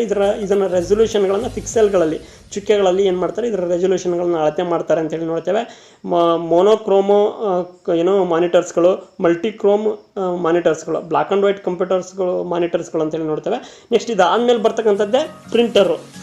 ಪ್ರಿಂಟರ್ ಅಂತ ಅಂದರೆ ಮುದ್ರಕ ಅಂತ ಹೇಳಿ ಕರಿತೇವೆ. ಒಂದು ಅಕ್ಷರ ಮತ್ತು ಆಕೃತಿ ರೂಪದಲ್ಲಿ ಚಿತ್ರಗಳನ್ನು, ಟೆಕ್ಸ್ಟ್ಗಳನ್ನು ಮುದ್ರಿಸಿ ನೀಡುವಂಥದ್ದನ್ನು ಪ್ರಿಂಟರು. ಇದನ್ನು DPI, ಡಾಟ್ಸ್ ಪರ್ ಇಂಚ್ಗಳಲ್ಲಿ ಇದನ್ನು ಗುಣಮಟ್ಟವನ್ನು ಅಳತೆ ಮಾಡ್ತಾರೆ DPIಗಳಲ್ಲಿ.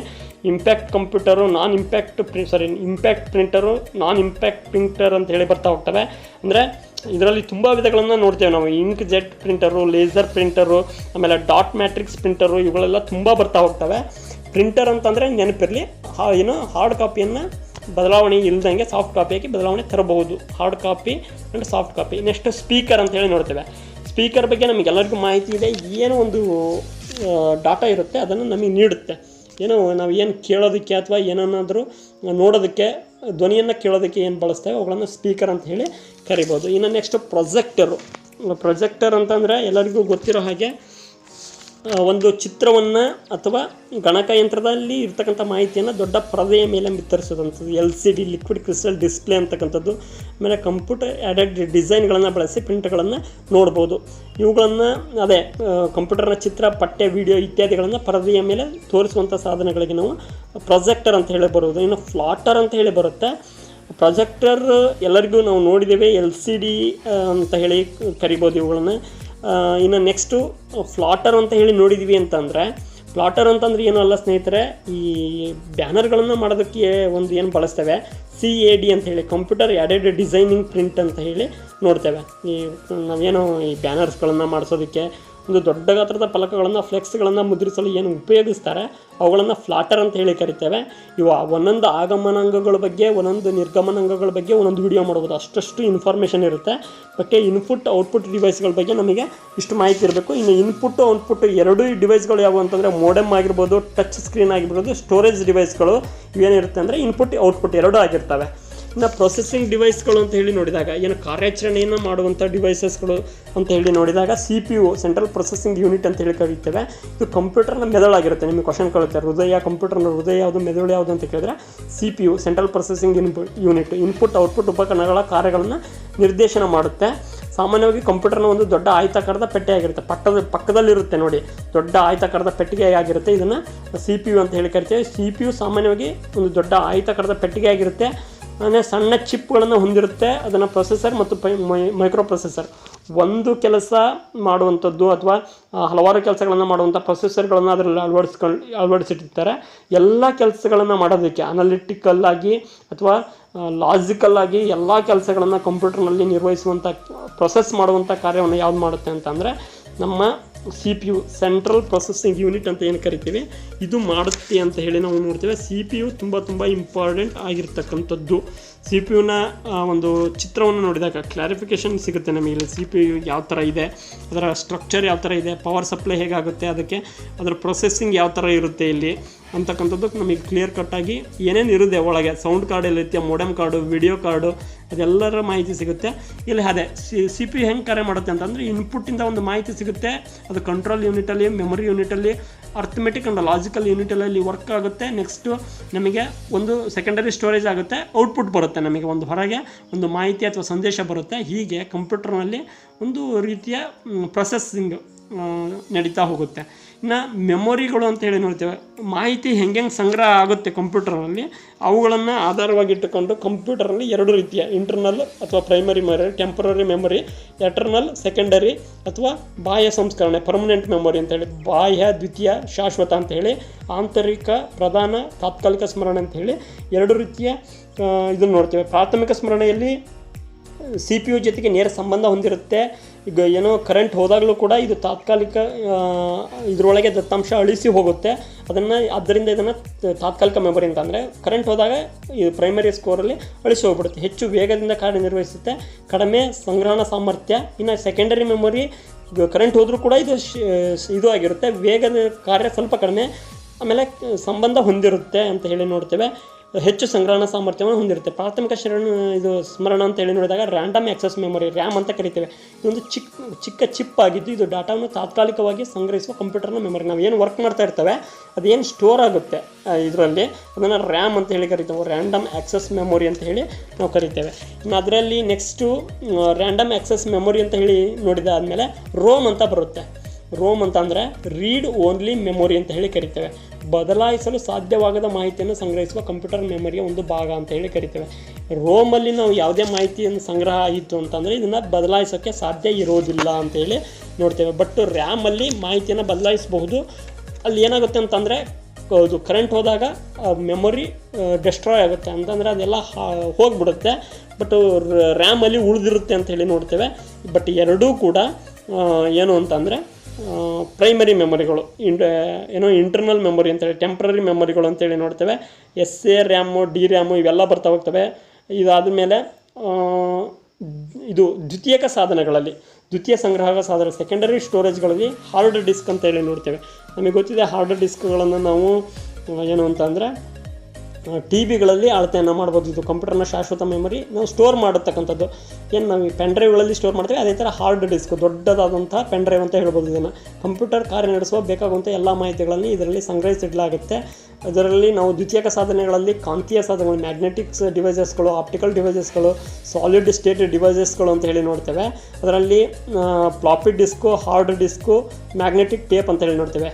ಫ್ಲಾಪಿ ಡಿಸ್ಕು ಆಮೇಲೆ ಇದು ಹಾರ್ಡ್ ಡಿಸ್ಕು, ಮ್ಯಾಗ್ನೆಟಿಕ್ ಟೇಪ್ ಇವೇನಿದ್ದಾವೆ ಮ್ಯಾಗ್ನೆಟಿಕ್ಸ್ ಕಾಂತೀಯ ಡಿವೈಸ್ಗಳು ಇವು. ಇದು ಕೂಡ ಸ್ವಲ್ಪ ಪ್ರಮಾಣದಲ್ಲಿ ಮಾಹಿತಿಯನ್ನು ಸಂಗ್ರಹಿಸಲು ಫ್ಲಾಪಿ ಡಿಸ್ಕು, ಫ್ಲಾಪಿ ಡ್ರೈವ್ನಲ್ಲಿ ಫ್ಲಾಪಿಯನ್ನು ಇಡುವುದರಿಂದ ನಾವು ಫ್ಲಾಪಿಯನ್ನು ಉಪಯೋಗಿಸಬಹುದು ಅಂತ ಹೇಳಿ ನೋಡ್ತೇವೆ, ಅಂದರೆ ಮಾಹಿತಿಯನ್ನು ಉಪಯೋಗಿಸಬಹುದು ಅಂತ ಹೇಳಿ ನೋಡ್ತೇವೆ. ಇದಾದಮೇಲೆ ಸ್ನೇಹಿತರೆ ಬರ್ತಕ್ಕಂಥದ್ದು ಇದು ಫ್ಲಾಪಿ ಡಿಸ್ಕ್ಗಳ ಬಗ್ಗೆ ಮಾಹಿತಿ ಏನು ಅಂತಂದರೆ ಇವು ಮ್ಯಾಗ್ನೆಟಿಕ್ ಡಿವೈಸಸ್ಗಳು, ಮ್ಯಾಗ್ನೆಟಿಕ್ಸ್ ಕಾಂತೀಯ ಡಿವೈಸಸ್ಗಳು ಅಂತ ಹೇಳಿ ನೋಡ್ತೇವೆ. ಇದರಲ್ಲಿ ದೃಷ್ಟಿ ಸಾಧನಗಳು ಅಂತಂದರೆ ಆಪ್ಟಿಕಲ್ ಡಿವೈಸಸ್ಗಳಲ್ಲಿ ನಾವು CDಗಳನ್ನು, DVDಗಳನ್ನು, ಬ್ಲೂರೇ ಡಿಸ್ಕ್ಗಳನ್ನು ನೋಡ್ತೇವೆ. ಸಾಲಿಡ್ ಸ್ಟೇಟ್ ಡಿವೈಸಸ್ಗಳಲ್ಲಿ ಪೆನ್ ಡ್ರೈವ್ಗಳನ್ನು, ಮೆಮೊರಿ ಕಾರ್ಡ್ಗಳನ್ನು, ಫ್ಲ್ಯಾಶ್ ಕಾರ್ಡ್ಗಳನ್ನು ನೋಡ್ತೇವೆ. ಈ ಫ್ಲಾಪಿ ಡಿಸ್ಕ್ ಹೆಂಗೆ ಅಂತಂದರೆ 1972ರಲ್ಲಿ ಬರುತ್ತೆ ಇದು. ಅಂತಂದರೆ ನಾವು ಏನೋ ಕಡಿಮೆ ಪ್ರಮಾಣದ ಟ್ರ್ಯಾಕ್ಗಳು, ಆಮೇಲೆ ಈ ಟ್ರ್ಯಾಕ್ಗಳನ್ನು ಸೆಕ್ಟರ್ಗಳನ್ನಾಗಿ ವಿಭಜಿಸಿ ಇವುಗಳಲ್ಲಿ ಸ್ಟೋರ್ ಮಾಡ್ತಾ ಹೋಗಿರ್ತಾರೆ. ಇನ್ನು CD, ಈ DVD, ಬ್ಲೂರೇ ಡಿಸ್ಕ್ಗಳು ಇವೆಲ್ಲ ಏನು ಬರ್ತವೆ ಡಿಜಿಟಲ್ ವರ್ಸಟೈಲ್ ಡಿಸ್ಕ್ ಅಂತ ಹೇಳಿ, ಇವುಗಳನ್ನ ಆಪ್ಟಿಕಲ್, ಇಲ್ಲಿ ನೋಡಿ ಬೆಳಕಿನ ತತ್ವಗಳ ಆಧಾರದ ಮೇಲೆ ಇವುಗಳು ಕಾರ್ಯವನ್ನು ನಡೆಸ್ತವೆ. CDಗಳು ಕಾಂಪ್ಯಾಕ್ಟ್ ಡಿಸ್ಕ್ ಅಂತ ಏನು ಕರಿತೀವಿ, ಇವುಗಳು ಆಪ್ಟಿಕಲ್ ಡಿವೈಸಸ್ಗಳು, ಬೆಳಕಿನ ತತ್ವಗಳನ್ನು ಆಧಾರವಾಗಿಟ್ಕೊಂಡು compact disc read only memory ಅಂತ ಹೇಳಿ ಕರಿತೇವೆ. ಇದರಲ್ಲಿ ಒಂದು ಸಾರಿ ಸಂಗ್ರಹಿಸಿ ವಿಷಯ ಅಳಿಸಲು ಮತ್ತು ಹೊಸ ವಿಷಯವನ್ನು ತುಂಬಲು ಬರೋದಿಲ್ಲ. ಇದರಲ್ಲಿ ಒಂದು ಸಾರಿ ವಿಷಯವನ್ನು ಹಾಕಿದ್ವಿ ಅಂದರೆ ಮತ್ತೆ ಅದರಲ್ಲಿ ತುಂಬಲು ಬರೋದಿಲ್ಲ ಅಂತ ಹೇಳಿ ನೋಡ್ತೇವೆ. ನಾವು ಏನೇ ಪ್ರೋಗ್ರಾಮ್ಗಳನ್ನು CDಗಳಲ್ಲಿ, DVDಗಳಲ್ಲಿ ಹಾಕ್ಕೊಂಡು ನೋಡ್ತಾ ಇರ್ತೀವಿ. ಈ ಹಾರ್ಡ್ ಡಿಸ್ಕ್ಗಳು ನೋಡಿ ನಾವು CPU ಇವುಗಳನ್ನು ನಾವು ಸ್ಟೋರ್ ಮಾಡ್ಬೋದು ಮತ್ತು ಅವುಗಳನ್ನು ಪಡ್ಕೋಬಹುದು ಅಥವಾ ಇದನ್ನು ಮಾಡ್ಬೋದು. ಇನ್ನು ಸಾಲಿಡ್ ಸ್ಟೇಟ್ ಸಾಧನಗಳು ಅಂತ ಹೇಳಿ ನೋಡೋದಾಯಿತು ಅಂತಂದರೆ pen drive, memory card, flash card. ನಮ್ಮ ಕಡೆ ಏನಿರ್ತವೆ ಪೆನ್ ಡ್ರೈವ್ಗಳು ಚಿಕ್ಕದಾಗಿರ್ತವೆ,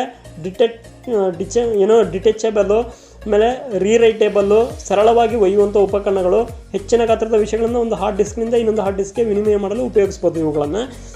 ಇವುಗಳು ಸಾಲಿಡ್ ಸ್ಟೇಟ್ ಡಿವೈಸಸ್ಗಳು. Pen drive, memory card, flash ಕಾರ್ಡುಗಳು.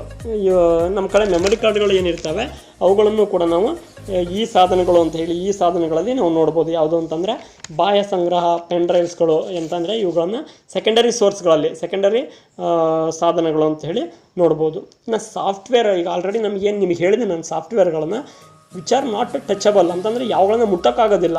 ಅವುಗಳನ್ನು ಪ್ರೋಗ್ರಾಮ್ಗಳ ಸಂಗ್ರಹವನ್ನು ತಂತ್ರಾಂಶ ಅಂತ ಹೇಳಿ ಕರಿಬೋದು. ಇದರಲ್ಲಿ ಸಿಸ್ಟಮ್ ಸಾಫ್ಟ್ವೇರ್, ಆಪ್ರೇಟಿಂಗ್ ಸಿಸ್ಟಮ್ ಅಂತೇಳಿ ಬರುತ್ತೆ. ಮೈಕ್ರೋಸಾಫ್ಟು, ವಿಂಡೋಸ್, ಲಿನಕ್ಸ್ ಕೇಳಿರ್ತೇವೆ ನಾವು, ಮೈಕ್ರೋಸಾಫ್ಟು, ವಿಂಡೋಸ್, ಲಿನಕ್ಸ್ ಅಂತ ಹೇಳಿ. ಇವೆಲ್ಲ ಏನು ಅಂತಂದರೆ ಸಿಸ್ಟಮ್ ಸಾಫ್ಟ್ವೇರ್ಗಳು, ಸಿಸ್ಟಮ್ಗಳಿಗೆ ಯೂಸ್ ಮಾಡೋದಕ್ಕೋಸ್ಕರ ಬಳಸ್ತಕ್ಕಂಥ ಸಾಫ್ಟ್ವೇರ್ಗಳು. ಇನ್ನು ಅಪ್ಲಿಕೇಶನ್ ಸಾಫ್ಟ್ವೇರ್ಗಳು, ಮೈಕ್ರೋಸಾಫ್ಟ್ ಆಫೀಸ್ ಅಪ್ಲಿಕೇಶನ್ಗಳು ಬರ್ತಾ ಇದ್ದಾವೆ, ಕಂಪ್ಯೂಟರ್ನಲ್ಲಿ ಅಪ್ಲಿಕೇಶನ್ಗಳು ಬರ್ತಾ ಹೋಗ್ತವೆ. Microsoft Word, Microsoft PowerPoint, Microsoft Excel ಇವೆಲ್ಲ ಏನು ಬರ್ತವೆ, ಇವುಗಳು ಅಪ್ಲಿಕೇಶನ್ ಸಾಫ್ಟ್ವೇರ್ಗಳು. OpenOffice, Nudi, VLC, player, ಅಕ್ಯೂಬ್ ರೀಡರು ಇವೆಲ್ಲ ಏನು ಬರ್ತವೆ, ಇವೆಲ್ಲ ಏನು ಅಂತಂದರೆ ಅಪ್ಲಿಕೇಶನ್ ಸಾಧನಗಳು ಅಂತ ಹೇಳಿ ನೋಡ್ತೇವೆ. ನೆಕ್ಸ್ಟ್ ಸ್ನೇಹಿತರೆ, ಇಂಟರ್ನೆಟ್, ಅಂತರ್ಜಾಲ ಅಂತಂದರೆ ಸಾವಿರಾರು ಕಂಪ್ಯೂಟರ್ಗಳನ್ನು ಒಂದಕ್ಕೊಂದು ಜೋಡಣೆ ಮಾಡಬಹುದಾದ ಒಂದು ಜಾಲ ಅಂತ ಹೇಳಿ ಕರಿಬೋದು. ನಮಗೆ ಇದು ಇಂಟರ್ನೆಟ್ ಅಂತಂದರೆ ಗೊತ್ತಿದೆ, ಅಂತರ್ಜಾಲ ಇದು ಮಾತಿಗೆ ನಿಲ್ಕಂತ ಹಲವಾರು ಮಾಹಿತಿಗಳನ್ನು ನಾವು ಪಡ್ಕೋಬಹುದು.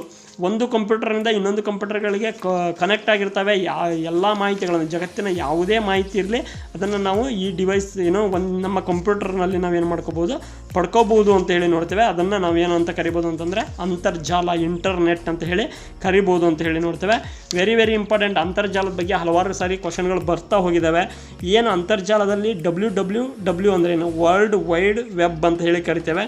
ಏನು ವರ್ಲ್ಡ್ ವೈಡ್ ವೆಬ್ ಅಂತ ಅಂದರೆ ಏನು ಅಂತಂದರೆ ಅದೇ ಇದು ಒಂದು ಲೊಕೇಟರ್, ಒಂದು ಏನು ಅಂತಂದರೆ ಕೋಡ್ ಇದ್ದಂಗೆ ನಮಗೆ ಮಾಹಿತಿಗಳನ್ನು ತೆಗೆಯೋದಕ್ಕೆ ಒಂದು ಕೋಡ್ ಥರ ಕೆಲಸ ಮಾಡುತ್ತೆ ಅಂತ ಹೇಳಿ ನೋಡ್ತೇವೆ. ಇಂಟರ್ನೆಟ್ ಅಂದರೆ ನೋಡಿ ಜಗತ್ತಿನ ಹಲವಾರು ಕಂಪ್ಯೂಟರ್ಗಳನ್ನು ಜೋಡಿಸಿರುವಂಥ ಒಂದು ತಂತ್ರಜ್ಞಾನ ಅಂತ ಹೇಳಿ ನಾವು ಕರಿಬಹುದು.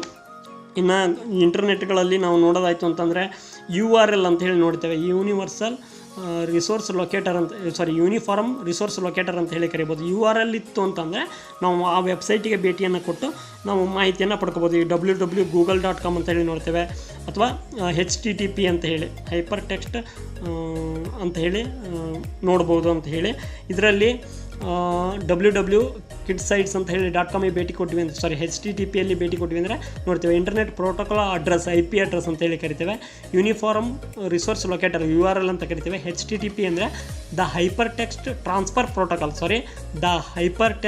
ಟ್ರಾನ್ಸ್ಫರ್ ಪ್ರೋಟೋಕಾಲ್ ಅಂತ ಹೇಳಿ ಕರಿತೇವೆ. ಇನ್ನು www ಅಂತಂದರೆ ವರ್ಲ್ಡ್ ವೈಡ್ ವೆಬ್ ಅಂತ ಹೇಳಿ ಕರಿತೇವೆ. ಸ್ನೇಹಿತರೆ, ಇಲ್ಲಿ ಎರಡು ವಿಚಾರಗಳು ನೆನಪಿರಲಿ.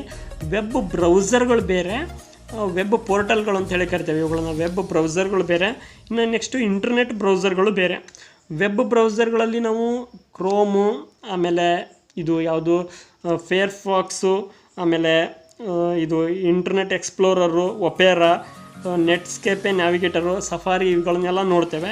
ಇವುಗಳೆಲ್ಲ ಯಾವುದು ಅಂತಂದರೆ ವೆಬ್ ಬ್ರೌಸರ್ಗಳು ಅಂತ ಹೇಳಿ ಕರಿತೇವೆ. ಇನ್ನು ವೆಬ್ ಪೋರ್ಟ್ಸ್ಗಳು, ಸರ್ಚ್ ಇಂಜಿನ್ಗಳು ಅಂತ ಹೇಳಿ ಗೂಗಲ್ಲು, ಸೈಫು, ಆಸ್ಕು, ಆಮೇಲೆ ಬಿಂಗು, ಅಬೌಟು, MSN ಇವೆಲ್ಲ ಏನು ಅಂತಂದರೆ ಸರ್ಚ್ ಇಂಜಿನ್ಗಳು. ವಿಕಿಪೀಡಿಯಾನು ನಾವು ಸರ್ಚ್ ಇಂಜಿನ್ಗಳಲ್ಲಿ ನೋಡ್ಬೋದು. ಅದರಲ್ಲೂ ಕೂಡ ಮಾಹಿತಿಯನ್ನು ನಾವು ಯಾವುದನ್ನು ಮಾಹಿತಿ ಹುಡುಕೋ ಬಳಸ್ತೇವೆ ಅವುಗಳನ್ನು ಸರ್ಚ್ ಇಂಜಿನ್ಗಳು. ಇವುಗಳ ಬಗ್ಗೆ ಒಂದು ವಿಡಿಯೋವನ್ನು ಮಾಡ್ತೇನೆ ನಿಮಗೆ. ಇಂಟರ್ನೆಟ್ ರಿಲೇಟೆಡ್ ವರ್ಡ್ಸ್ಗಳು, ಇಂಟರ್ನೆಟ್ಗಳ ಬಗ್ಗೆ ಕ್ಲಿಯರ್ ಕಟ್ಟಾಗಿ ಒಂದು ಇದು ಯಾವ ಥರ ಸ್ಯಾಟಲೈಟ್ ಇಟ್ಕೊಂಡು ವರ್ಕ್ ಆಗುತ್ತೆ ಅಂತ ಹೇಳಿ.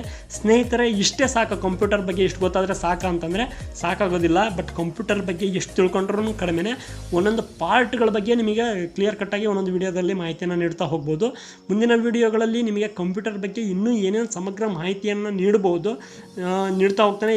ಈ ಒಂದು ವಿಡಿಯೋದಲ್ಲಿ ಒಂದು ಫುಲ್ ಇನ್ಫಾರ್ಮೇಷನ್ ಪ್ಯಾಕೇಜ್ ಆಗಿ ನಿಮಗೆ ಇಷ್ಟು ಇನ್ಫಾರ್ಮೇಷನ್ ಬೇಸಿಕ್ಕಾಗಿ ಗೊತ್ತಿತ್ತು ಅಂತಂದರೆ ಮುಂದೆ ವಿಡಿಯೋ ಮಾಡೋಕ್ಕೆ ಹೆಲ್ಪ್ ಆಗುತ್ತೆ. ಸ್ನೇಹಿತರೆ, ನೀವು ಇನ್ನೂ ನಮ್ಮ ಚಾನಲನ್ನು ಸಬ್ಸ್ಕ್ರೈಬ್ ಆಗಿಲ್ಲ ಅಂತಂದರೆ ಬೇಗ ಸಬ್ಸ್ಕ್ರೈಬ್ ಆಗಿ. ನಾನು ನಿಮ್ಮ ಪ್ರೀತಿಯ ಸಂತೋಷ್. Thank you.